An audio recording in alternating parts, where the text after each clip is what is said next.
Bienvenue à cette mini-interview à l'occasion de ces 29e journées nationales de l'AMCAR.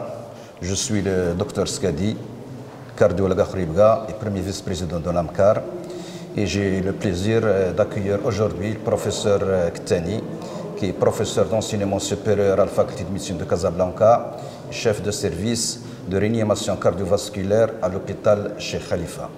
C'est Najib, je suis ravi d'animer ces quelques minutes avec vous pour parler du traitement du choc.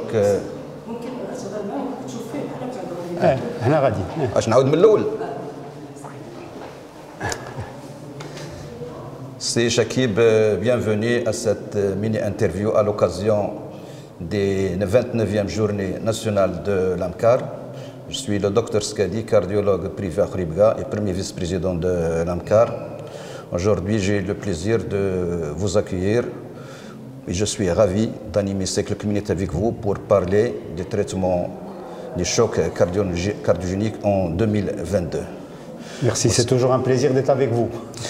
Vous savez que devant cette situation complexe, lorsque le patient a la chance de bénéficier d'une revascularisation de l'artère coupable, il est admis dans votre centre adapté pour traitement médical.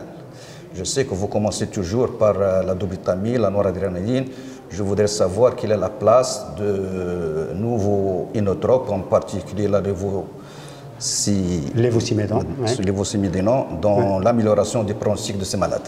Très bien. Bon, le traitement médical hémodynamique est basé sur un vasoconstricteur qui est la noradrénaline et un inotrope qui est la dobutamine. Il faut avoir un monitorage pour juger s'il faudrait faire plus de vasoconstriction ou plus d'inotropisme.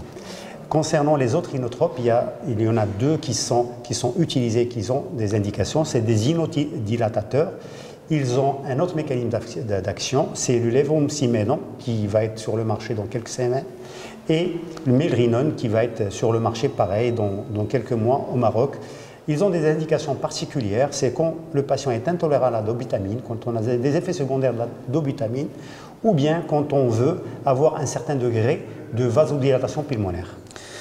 Merci. Dans certains cas, le traitement médical ne suffit pas et on passe au choc réfractaire. D'ailleurs, vous l'avez bien mentionné lorsque vous avez parlé de cette étude américaine, le Sky Shock, pour ces malades de la phase D. Et on est obligé de passer à des assistants circulatoires. Quelle est la place des assistants circulatoires en 2022? Effectivement, l'assistance circulatoire prend de plus en plus de place dans la prise en charge de ces patients. Alors, l'assistance circulatoire pose d'abord le problème de l'indication, le timing et la gestion des complications secondaires. Mais dans tous les chocs qui deviennent, avant d'être réfractaires, quand ils évoluent et ne répondent pas au traitement médical, il faut prévoir une technique d'assistance. Au Maroc, on dispose aujourd'hui de deux techniques dans une douzaine de centres, le ballon de contre-pulsion aortique et l'ECMO véno-veineuse. Il faudrait les installer, surtout pour l'ECMO, quand on a une participation droite, soit prédominante, soit une atteinte biventriculaire. Pour le ballon de contre-pulsion, quand l'atteinte est essentiellement localisée à gauche ou quand on a une complication mécanique du syndrome coronarien aigu. Et revenons à la contre-pulsion par ballonnet intra-aortique. Est-ce qu'elle est toujours recommandée en première intention? Première intention, essentiellement quand il y a une atteinte prédominante à gauche avec une complication mécanique. Toute la littérature est d'accord. Mais comme j'ai montré tout à l'heure, il y a une grande méta-analyse chinoise avec une bonne méthodologie qui démontre que le ballon de contre-pulsion intra-aortique réduit la mortalité à 30 jours.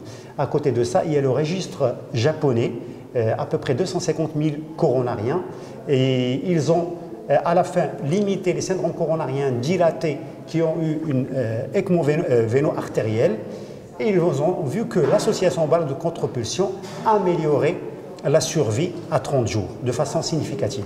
Donc le ballon de contre-pulsion prend de plus en plus de place dans l'arsenal thérapeutique des chocs cardiogéniques. Professeur Ktani, au nom de l'AMCAR, je vous remercie pour votre participation.